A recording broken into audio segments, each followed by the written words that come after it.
Hello, it is just another day, and we are again talking. You don't know how happy it is when I'm able to talk to you. Forgive me, I am doing today's edition from the inside of my car. It is just the option between doing it and not doing it, and I cannot afford not to talk to you today. So overlook this. Okay, today I promised you in the last video that I will be giving you introspection today. So I'm holding on to that. Introspection, what is it? It is the process, a very laudable, reward-oriented process of inverting. By inversion, we mean turning your attention from the external world to the internal world, your inside. And when I said your inside, I'm referring to your mind. Yes. Now, you are a bundle of energy, but there are packets upon packets of energies right inside of you. Now, remember, I don't think I've said this before, but I have to say it now, that every single thought is an energy potential representing the source and the intention of the energy source. So every human being is an energy source. You know that. Yeah, because the human being is a bundle of energy. Okay? And it's inexhaustible. And that energy lights the mind lights the body conditions the environment. Now, that is why when you have a thought, it is somebody else's energy that is inside of you most times. Most of these thoughts, so many of them populating within the human space, they are other people's energies. And those energies are conditionable. You remember that energies can neither be created nor destroyed. One of the laws of science, okay? Law of physics, okay? But they can change form. Energy can be corrupted. Energy can be conditioned. Right. Good. So the thought in you is energy potential. It is not yet energy, but it's a packet of energy. Imagine you have sweets, you have chewing gums, you have packaging. It's a package. Okay. It is doctored by the intention of the source of that thought. Now, when that thought comes in your mind and you accept it, it bursts open and the energy is activated. It becomes a feeling, right?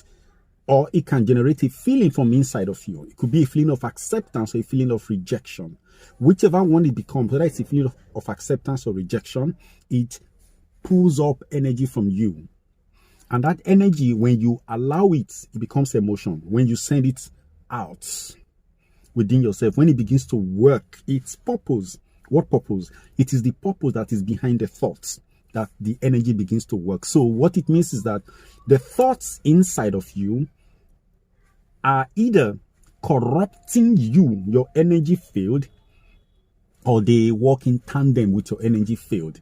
It depends on what you have accepted as the goal for your life. I didn't mean goal, but goal, G-O, for your life. Now, every single one of us contains multitude. We have multiple thoughts, innumerable, thousands of thoughts running in our mind. And behind every thought is an intention. Okay? Now, that intention, I repeat, will serve the purpose of the source of the thought. This is the reason, as a human being, you should form the habit of regular auditing. You have to audit the thoughts that are in your mind, especially the thoughts that are sent into motion, that have been validated by you. They have become energies. They are no longer potential, they are now energy at work. You need to validate them. Now, thoughts are ideas.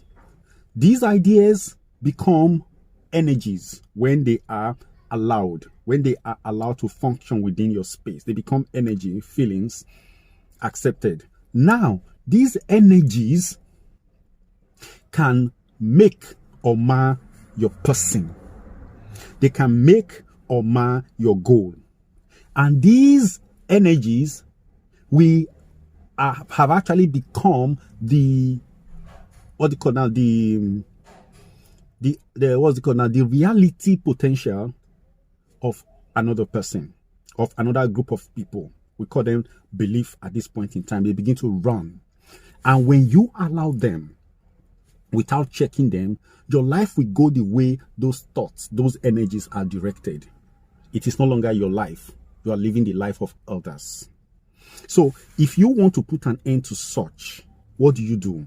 You audit your mental space. Thoughts that are not in consonance with your life goal, you need to dissociate from them. Now, this is the funny thing. Whatever has entered your mind can never be taken out. It's not like the computer you go to and you click on something and you say you delete. It's not working. Most of the time when you do auditing, when you are looking at the thought in your system, you are looking at this one is not serving my purpose. I don't like this thought. It has to go. You click and you delete. It doesn't work because there's no such thing as click and delete in the human mind. But what happens is that you can ignore. You have programs in your system, in your laptop, on your phone. They are running. They collect data from you every time because you need to update them from time to time. So they collect data from you. What is data now? Energy. They collect space from you. Okay. So you need to, from time to time, look at them and delete. But of course, you delete on your phone to create space. But in your mind, you can't delete them. What do you do to thoughts that you don't want? What do you do to them? You simply ignore them. It's as simple as that. You just ignore them. Let them be. And when you ignore them, what then happens along the line is that over time, they become powerless because they are not getting energy from you, and they become redundant. They are there in the system. They are not gone, but they are redundant because you have not fed them with your energy. Simple as that. Now, there are some that are perpetually there as programs. They are there, they run. For instance, why do human beings get angry? You are going to take your mind very far back to at some point in your life. You will realize that there was a time in your life you didn't know how to get angry. You learned it. Okay? There's so many emotions that you are practicing in your life right now that you didn't know how to before, but you had to acquire them. That is because of you embracing conditioning, because you came in clean until people started investing their energies and their energy potential into you. And when they invest these things into you and you allow them, they burst into your system and they corrupt them. Now, your thoughts are not you. They are mostly other people's ideas. Not even they themselves, but the ideas of people who represented them in that way. So, auditing, introspection is a practice that you put into place on a regular basis. You ask, when somebody, for instance, says some things that hurt you, does some things that hurt you, instead of attacking the person, instead of going to face the person, you should be facing your inside and asking, why did it get to me so? Why? See, this is one thing. Powerful people, people of wisdom, people that are of courage, they are not affected by the actions of other people. Yes, they are not. It doesn't matter whether you slit their throat or you kill them, you shoot them. They are not affected. Why? Because they have understood that it is your right to be you. You have chosen that. Your cause should not affect my cause in life.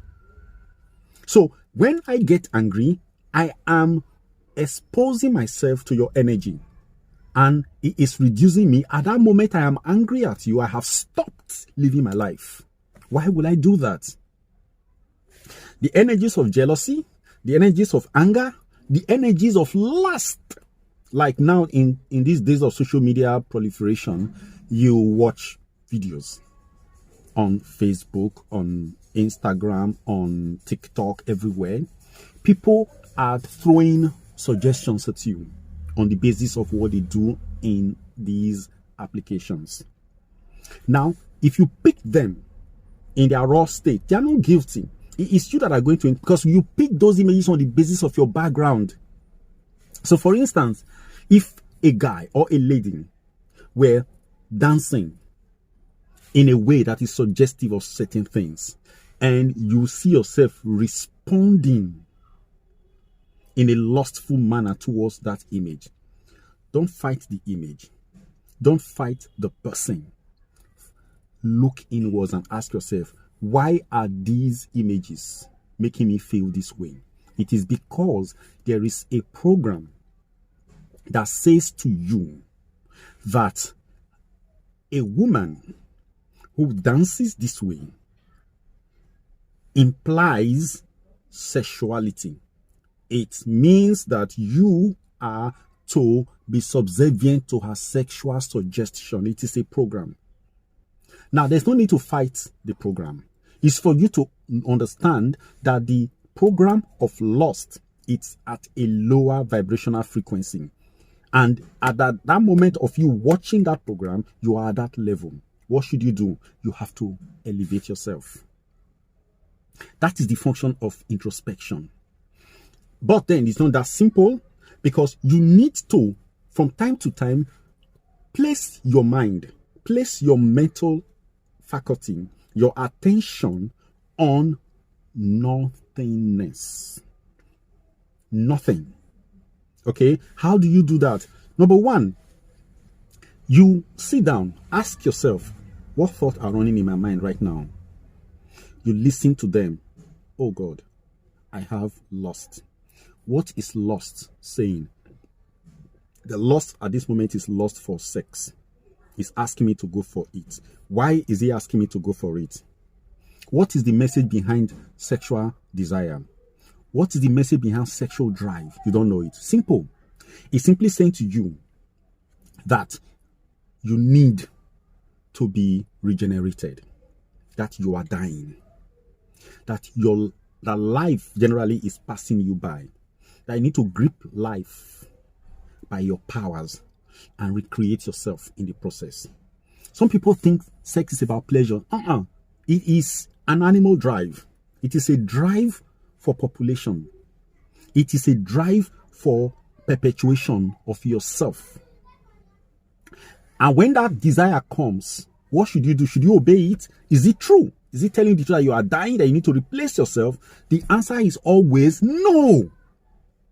Therefore, it's a lie. If you respond in that kind, then it means that you are responding to a lie and you become a lie. That is how it goes. So what should you do? You tell it, that's a lie. When you counter the thought, I'm not saying you should be talking to the thought or the emotion. You are answering yourself, because you ask the question, you get the answer. You say, okay, this is not true.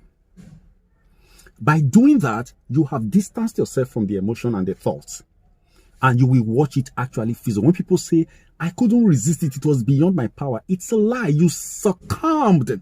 Why? How do you succumb to such desires? It's simple. You are acting on memory. You are allowing memory to drive you, because in the past you have succumbed to it. You surrender to it. Or even if you did not surrender to it, it was a process that brought you into existence as a biochemical entity. Your father, your mother succumbed to it. There's a history of submitting to the sexual drive. That is why you are born. That's why you are alive in the physical form. Therefore, when the sexual suggestion comes, you are surrendering on the basis of memory.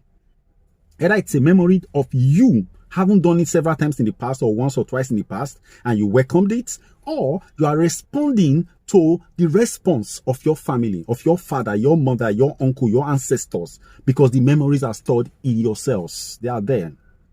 So when you surrender to it, remember, you are not recreating yourself right now. You are recreating the weaknesses of society that are present in you, the weaknesses of history that are present in you. Why will you be that? If you want to be a fresh human being, a new person, you should be making fresh decisions that are not a repetition of the decisions that your ancestors took.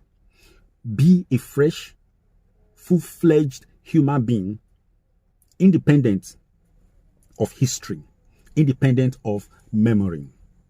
See, I have seen it. It is not possible for me to treat introspection in one video. I will have to make a few more videos on it. It will be detailed. I am going to talk to you about the power of introspection, how it makes you a brand new person on a daily basis. Now, remember one thing. What makes your life remain the way it was yesterday, what makes your life an extension of your ancestral life, is because you are surrendering to memory. When you get angry, it is about memory.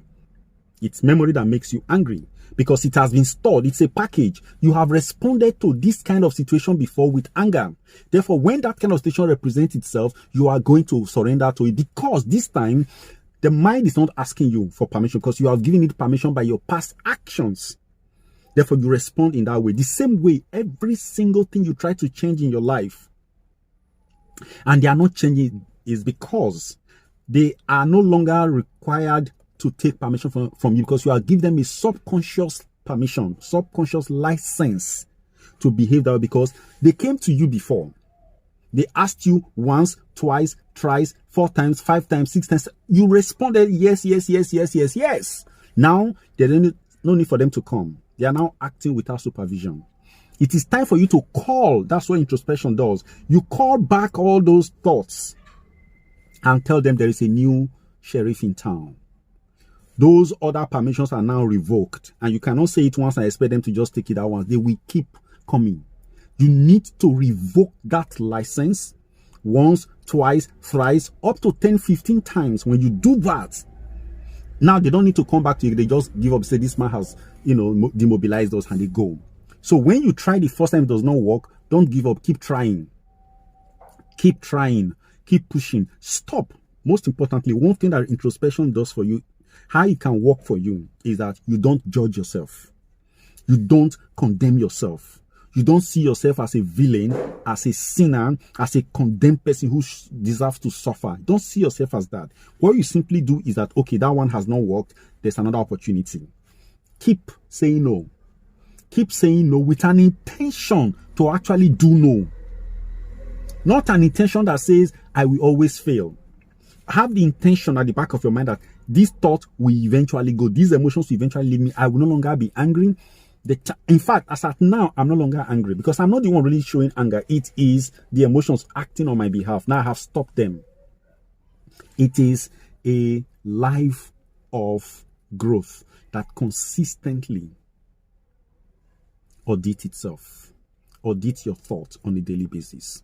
And what will help you to be a better auditor of your thought is regular introspection, which is meditation.